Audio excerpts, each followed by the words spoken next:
बिस्मिल्लाहिर्रहमानिर्रहीम। अस्सलामुअलैकुम। Health wise में आप सबको खुश आमदीद। दोस्तों, मैं हूं मोहम्मद इमरान और आज की इस वीडियो में मैं आपको क्लोमिप्रामीन हाइड्रोक्लोराइड का रिव्यू देने जा रहा हूं। तो आज की इस वीडियो में हम डिटेल से इसके बारे में बात करेंगे। तो सबसे पहले बात करते हैं मार्केट में अवेलेबल इसके ब्रांड्स की। तो मार्केट में ये मेडिसन आपको क्लोम्फ्रानिल के नाम से मिल जाती है और एनाफ्रिल के नाम से मिल जाती है। तो ये इसके ब्रांड नेम्स हैं। तो और भी काफ़ी ब्रांड्स में ये अवेलेबल है, तो इन नामों से आप इसे मेडिकल स्टोर या फार्मेसी से परचेज़ कर सकते हैं।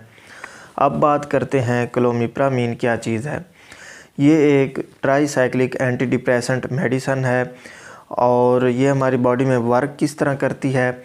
दो किस्म के केमिकल, एक नॉर एड्रेनालिन और सेरोटोनिन, इनके लेवल को ये हमारी बॉडी में इंक्रीज़ करती है।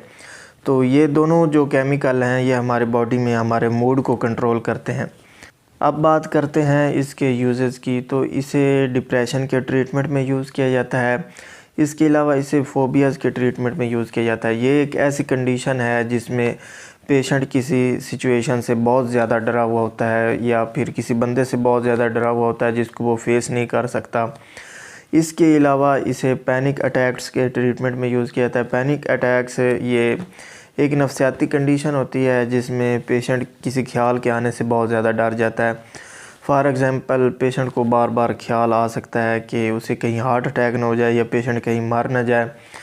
तो उसे ये इस तरह के अजीब अजीब ख्याल आते हैं तो जिनसे वो बहुत ज़्यादा डर जाता है। हार्ट बीट जो है ये तेज़ हो जाती है, सांस फूलने लगता है।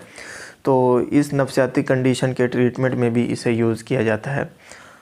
इसके अलावा इसे ऑब्सेसिव कंपल्सिव डिसऑर्डर के ट्रीटमेंट में यूज़ किया जाता है। ये भी एक नफसियाती कंडीशन है जिसमें पेशेंट को दो तरह के मसले बनते हैं। एक को ऑब्सेशन कहा जाता है जिसमें पेशेंट को बार बार अजीब से ख्याल आते हैं, जैसे पेशेंट को वहम से लग जाते हैं।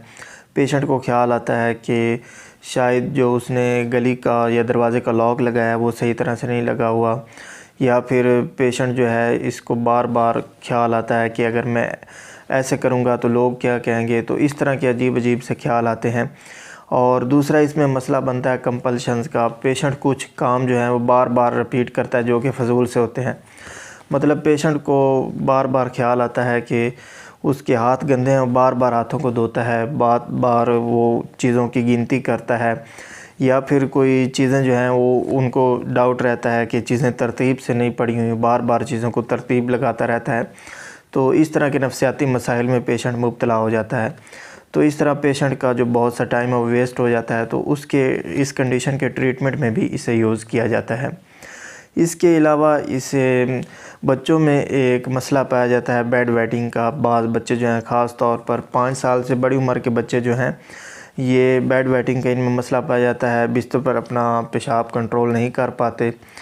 तो इसके ट्रीटमेंट में भी इसे यूज़ किया जाता है। इसके अलावा इसे मेल्स के अंदर एक सेक्सुअल बीमारी पाई जाती है जिसे प्रीमैच्योर इजैकुलेशन कहा जाता है। इस तरह के जो पेशेंट हैं उनकी जो टाइमिंग है वो बहुत कम होती है। तो इसके ट्रीटमेंट में भी इसे यूज़ किया जाता है।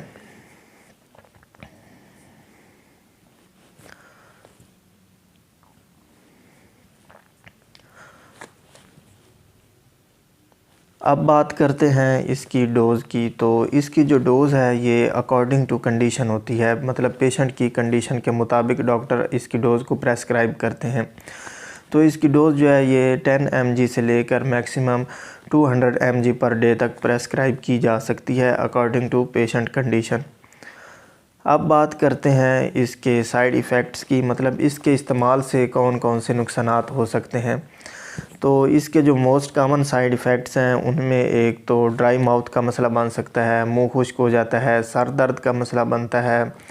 इसके अलावा जो है इजैकुलेशन में मसला बनता है मेल्स में, और जो है फटीग सी रहती है, हर वक्त थकावट रहती है। इसके अलावा कॉन्स्टिपेशन यानी कब्ज़ का मसला रहता है, पेट में दर्द का मसला रहता है, डिज़ीनेस का मसला बनता है, सुस्ती सी रहती है, और ब्लड विजन का मसला बनता है। तो ये इसके मोस्ट कॉमन साइड इफ़ेक्ट्स हैं। अब बात करते हैं इसकी कंट्रा इंडिकेशंस की। मतलब कौन से पेशेंट इसे इस्तेमाल नहीं कर सकते। तो ऐसे पेशेंट जो इससे हाइपर सेंसिटिव हों यानी एलर्जिक हों वो इसे इस्तेमाल नहीं कर सकते। इसके अलावा ऐसे पेशेंट जिनको हार्ट का मसला हो, हार्ट पेशेंट हों, वो इसे इस्तेमाल नहीं कर सकते। इसके अलावा ऐसे पेशेंट जिनको नैरो एंगल ग्लाइकोमा का मसला हो, ये एक आँखों की बीमारी है जिसमें पेशेंट की बीनाई बहुत ज़्यादा कमज़ोर हो जाती है, तो इस कंडीशन में भी इसे यूज़ नहीं कर सकते।